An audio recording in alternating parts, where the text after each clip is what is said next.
এক কাপ চায়ে যখন একটি মাছি পড়ে মানুষ সম্পূর্ণ চাটাকেই ফেলে দেয়, কিন্তু এক কাপ ঘিয়ে যখন একটা মাছি পড়ে মানুষ শুধুমাত্র মাছিটাকেই ফেলে দেয়। এটাই কিছু মানুষের আসল রূপ। দামি জিনিসের জন্য নিজের রুচি আর মন মানসিকতাও পাল্টাতে পারে।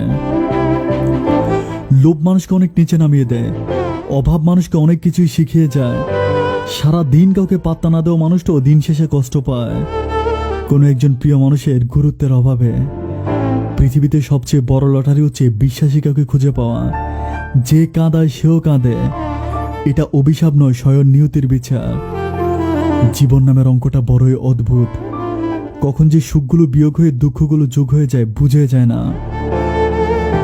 অতিরিক্ত লোভের কারণে পুরুষ হারায় ব্যক্তিত্ব, নারী হারায় সতীত্ব, আর নেতা হারায় নেতৃত্ব। ছেলেটির বেতন যদি 10,000 টাকা না হয়, মেয়েটি তাকে ছেড়ে চলে যাবে, সোজা সুজি বলে দিল।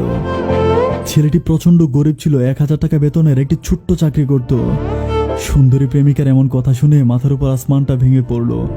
কোনোভাবেই পোড়া মনটাকে বুঝাতে পারছে না। অসম্ভব জেনেও ছেলেটি তার ভালোবাসাকে টিকিয়ে রাখার জন্য প্রাণপণ চেষ্টা করতে লাগলো, কিন্তু মাসে 10,000 টাকা বেতনের চাকরি সে জোগাড় করতে পারল না। ভালোবাসা নামক নিষ্ঠুর খেলায় ছেলেটি হেরে গেল। মেয়েটি বুদ্ধি খাটিয়ে পয়সাওয়ালা এক ছেলের গলায় ঝুলে পড়ল। নিয়তির এই নিষ্ঠুর খেলায় মেয়েটির বিয়ের খবর এলো ছেলেটির কানে। সেদিন পৃথিবীর সাক্ষী হলো এক হৃদয় ভাঙা প্রেমের গল্পে। ছেলেটি খুবই কষ্ট পায়, তার বুকে সেদিন বেদনার রক্তক্ষরণ হয়। ছেলেটি বুক চাপড়ে আকাশের দিকে তাকিয়ে চিৎকার করে বলতে লাগলো, টাকা তুমি আজ প্রমাণ করে দিলে, টাকা তুমি প্রমাণ করে দিলে তুমি ভালোবাসার ঊর্ধ্বে।